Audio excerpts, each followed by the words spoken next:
Hello, I'm Amelia Watkins, and I am currently teaching 6th grade social studies and science. This semester brought about many new opportunities to grow as an educator through stepping into a new role and intentionally working on leading through this project.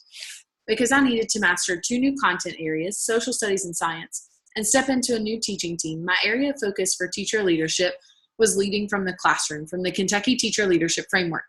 I used theory to reflect upon and improve practice and developed my ability to make decisions that reflect best practice and responsiveness to student needs.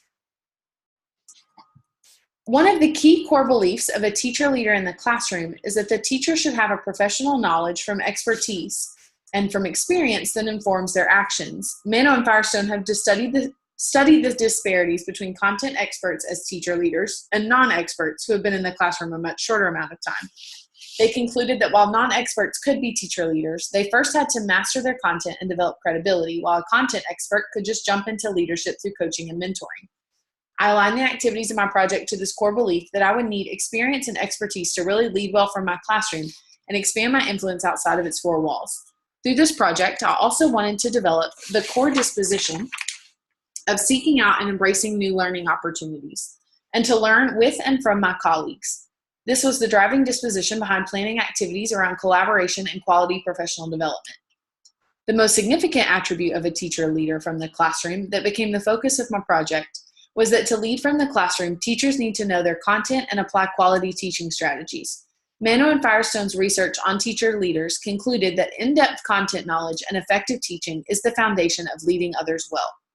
Therefore, my goal for this project was that by December 2019, I would be able to demonstrate effective and innovative classroom teaching strategies aligned with the inquiry-based Kentucky academic standards for social studies using a variety of resources.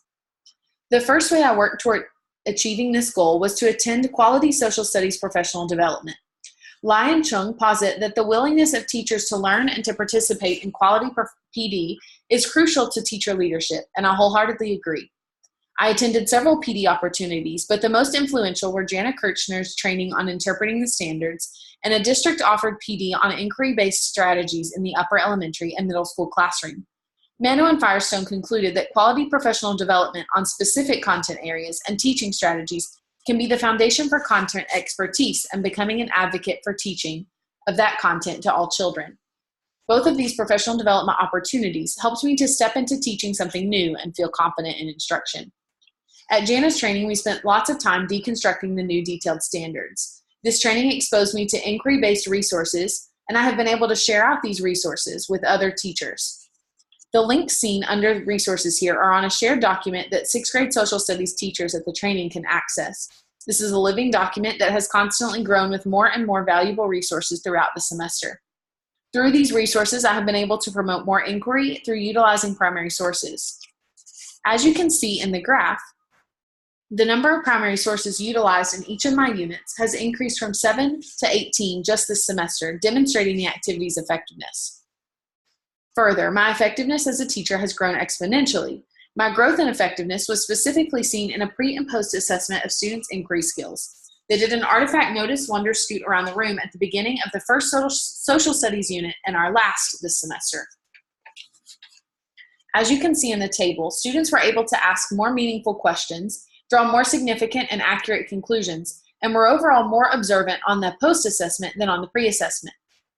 Other social studies teachers have begun to ask me where they can access resources to get their students to critically analyze primary sources as well.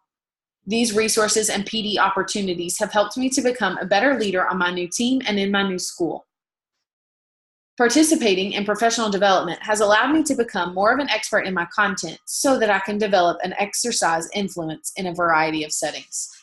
My next step to growing as an educator and a teacher leader in my classroom were to reflect on classroom instruction routinely. One of the priority dispositions of a leader from the classroom, according to the framework, is to reflect on personal effectiveness in helping students learn and continually strive to improve. Much research exists on the importance and effectiveness of reflection, including Maybritt Postholm's research on how effective teachers reflect and how. In her research, she concluded that collaboration with colleagues and their joint reflections help teachers to plan teaching and to solve practical problems related to their teaching. Through intentional reflection, I was able to note successes and failures in my instruction to make changes between social studies units and even between rotations to improve instruction. Through personal reflection, I was able to analyze the effectiveness of my instruction by looking at student data. As seen in the bar graph, students significantly grew between the pre- and post-assessment for our Mesopotamia unit at the beginning of the year, and have continued to grow in analyzing artifacts and drawing conclusions about ancient civilizations. Without effective teacher leadership in the classroom, this would not be the case. Reflection has allowed me to draw meaningful conclusions from student data and continue to become a more proficient social studies educator. Some of the more significant conclusions from my reflection were the need to support my low-level readers when analyzing challenging primary sources, and that instruction is effective currently because all levels of readers are significantly growing during each unit, meaning that I am teaching in a way that the content is accessible for all students.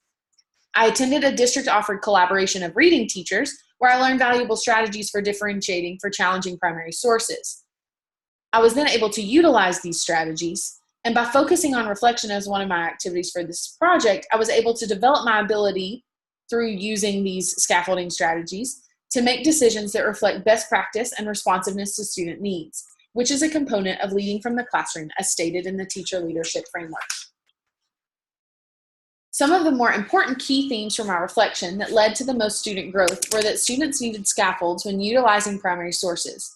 Offering definitions of key vocabulary and summaries after students had grappled with the text helps raise students' abilities to draw conclusions, analyze documents, and learn the social studies content.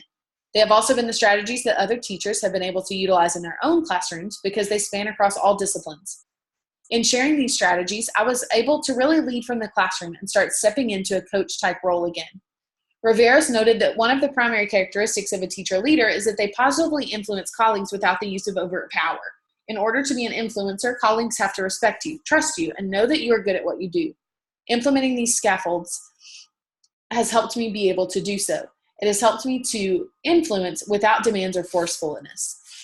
Other key themes that have led to the most student growth were to allow more time for student-led discovery and inquiry because it takes much longer than I anticipated.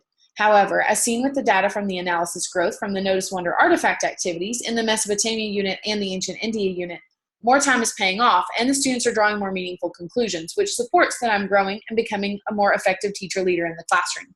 Finally, I want to continue to increase the amount of time I plan with and interact with other social studies educators to learn from them. This leads to my third and final activity for the project, which is to collaborate with other effective educators and create a space where we can easily work. Ertmer has concluded from his research on professional learning communities and collaboration that the process of two teacher leaders working together in and out of the classroom to plan instruction, develop support materials, and watch each other work with students is one of the most effective professional development models and relies heavily on teacher leadership. Attending the professional development specifically focused on the new 6th grade standards helps me to create a community of colleagues with which I could plan, collaborate, and reflect. While I still have the most room for improvement on collaboration with peers, this project has pushed me to intentionally pursue a community of educators. If I were to do this project again, I would start forming a collaboration group at the very beginning of the semester and schedule dates throughout the following quarters so that it didn't get pushed to the side. The image shown on the slide is of the shared drive I helped to create at our PD, where we have shared questioning resources and more specific resources related to each social studies topic. This drive is where we store notes from collaborative meetings, both in person and via technology, and has been a source that I return to often when beginning to plan a new unit. Some of my favorite resources that I continue to share out with other teachers in my building are Read Like a Historian, Mr. Nickey's Songs About History, cue charts for increasing complexity of student inquiry, and document-based question resources.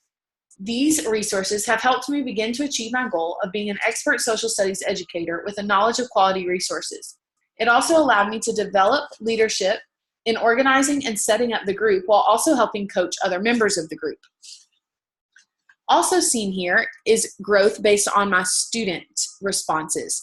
Students completed a response about my effectiveness as a teacher in August and in November. And as you can see, I grew in all areas. The most growth was seen in incorporating student interest into instruction and helping students persevere with challenging tasks. Both of these tie directly into being a more effective teacher. If I know my content well, then I have more time to think about those things and help my students with those things. Overall, my biggest personal growth came through intentionally putting into action each of the activities I planned for this project prior to this semester and school year beginning. I have increased my content knowledge significantly through professional development and collaboration, which has allowed me to build strong collaborative relationships with my colleagues both in my building and in my district. I've also been able to learn strategies specific to social studies, which has helped me increase student engagement and learning. This has led me to increasing my ability to lead from the classroom and promote student learning. This project has helped me model intellectual curiosity, shift responsibility for learning to the student, and provide opportunities for students to make meaning and create new knowledge, which are all core beliefs and dispositions of the teacher leader leading from the classroom.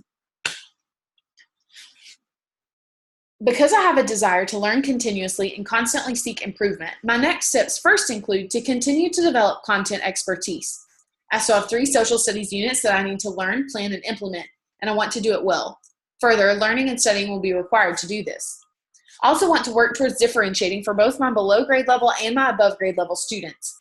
After spending so much time learning content, I haven't been able to effectively differentiate for both groups like I would like to, and want to be more intentional about preparing instruction that is effective for all levels of learners in my classroom. My final next step is more long-term and will help me expand my leadership beyond the classroom.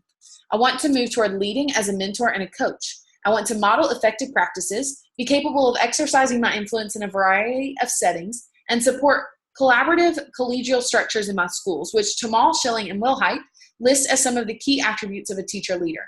This will require facing challenges, mentoring and coaching teachers, managing resources, building collaboration, and improving curriculum and instruction, which are all core competencies of a teacher leader that I will continue to develop as I seek to lead from the classroom and step into mentoring and coaching roles. This project was my first few intentional steps to do so.